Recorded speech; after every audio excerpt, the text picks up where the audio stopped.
Okay, so let's continue with situation 39.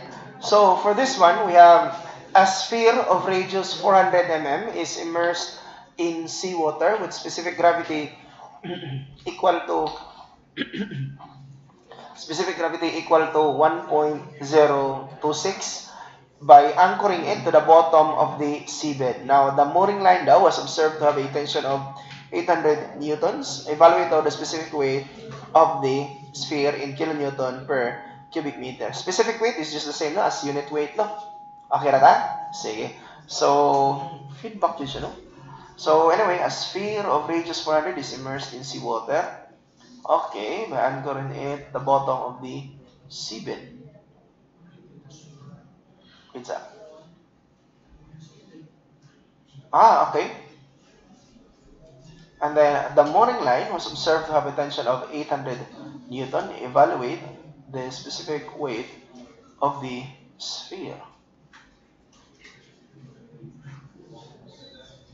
Now, initially, no, you might consider no, that the sphere, diba, usually when we submerge something in a body of water, it means the sphere should be heavier than the water. Diba? Kay mo submerge biasa. Diba? Now, typically, that is the problem. However, in this case, I think the sphere is lighter no, than the fluid because to keep it steady or to keep it submerged, it should be anchored man below the water. I mean, it should be anchored under the kaning seabed, no? Otherwise, if walay anchor, then it will float. So meaning, our answer should be less than 9.81. Kaya ang specific weight biya sa water, di ba? Unit weight is 9.81. In this case, again ha, I hope you understand no, the problem. So maybe this sphere is kind of like styrofoam, no? Maybe styrofoam baron eh. And then to keep it submerged, something is weighing it down, no? And then that something actually pulls it by a tension equal to 800 Newton.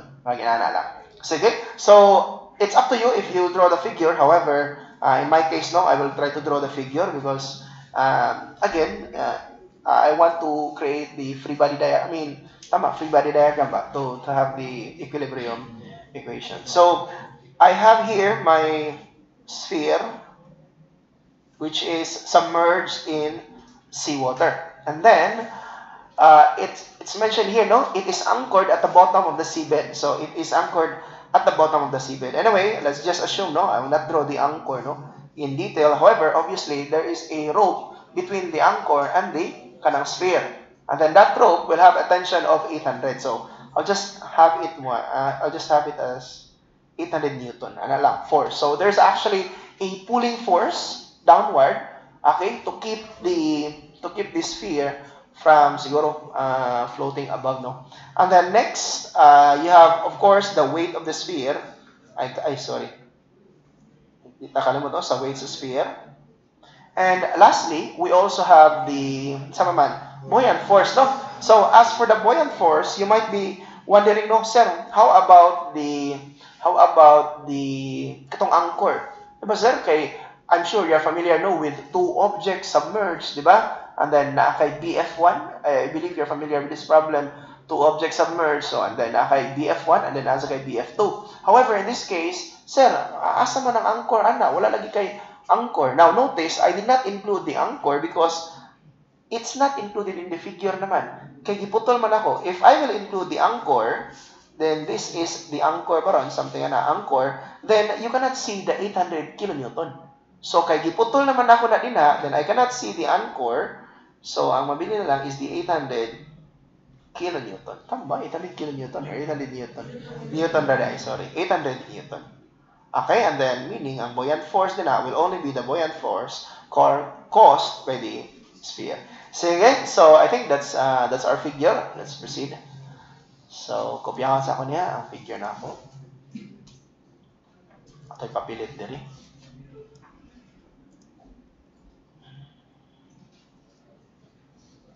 Ano?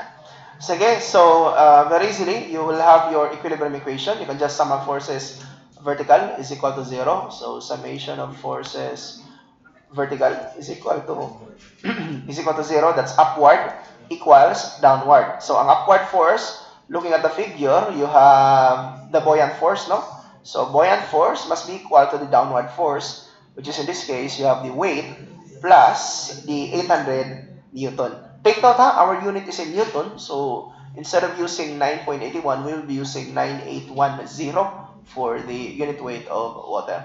Sige, so I hope you still remember the equation for the buoyant force. Again, buoyant force is simply equal to the unit weight of the fluid wherein the body is submerged multiplied by the volume of the submerged food, no, na body. Sometimes the full volume, sometimes po only a part of the part lang siya sa body. But in this case, our sphere, as mentioned here, is immersed, no, in terms of fully submerged it is, yeah.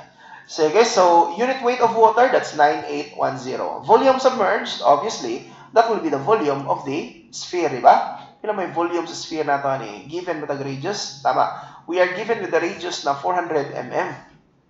So that's 0.4, no, meters. Again, be consistent with your units, ha? Volume of a sphere, remember ba mo? 4/3 pi r cubed by times r. In this case, r should be 0.4. Ako na lang i-convert into meters daan. 4/3 pi r cubed. Okay, I think that's it for the buoyant force. And then next, ano lang, equals weight. Actually, we do not have the weight of the object, no. Tama. In fact, we need to solve for the weight of the object. Tama. So let's try to solve for the weight of the object. So weight plus, asa naman to? 800. Okay? Or, it's up to you, no? How you are going to solve for this one. Kay, notice, we are asked for the specific weight man. And then, as per equation, unit weight, di ba? Remember mo, unit weight or specific weight is equal to weight over volume. So, although we can solve the unit weight by solving the volume, pwede po nga, you can write the weight as a function of a volume para diretso na, mag-unit weight yung masolve. Anyway, what will happen, you will have it, weight will be equal to unit weight times volume. This way, you can have it like this. Okay? Wherein volume is just equal also to the volume of the sphere.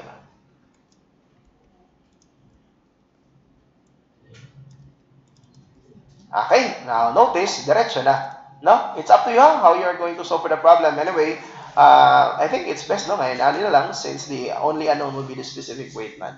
Sige, feel free to use your calculator. Solve daw palihog. And then try to solve for the specific weight. Okay, ako sang solpon dali.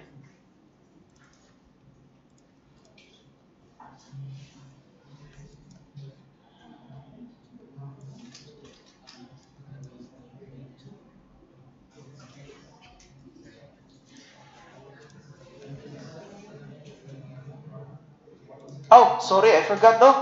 Kuha man din seawater man din sorry. So, the unit weight, water, the unit weight of seawater should be, we need to multiply this one with 1.026.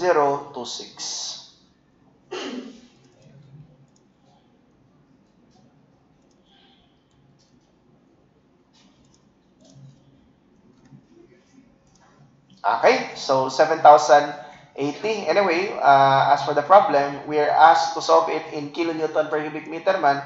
So we can actually divide it by 1,000. So you can have, or, multiply ng talida 1,000 dali. 7.08. Tama ba? As for the unit weight. I-double check ko, no? Sakto na? Sige. Kinsa to nakakuha? 22? I-double check daw. 22.25. Paki-double check daw. Basing naara kay nalipat. Kay, I think majority, 7.08.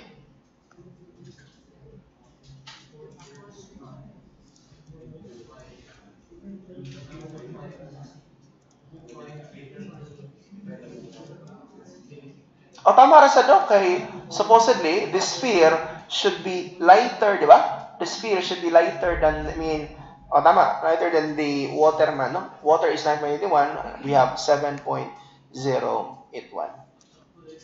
Sige. So I think okay ra ta na ha. Ano?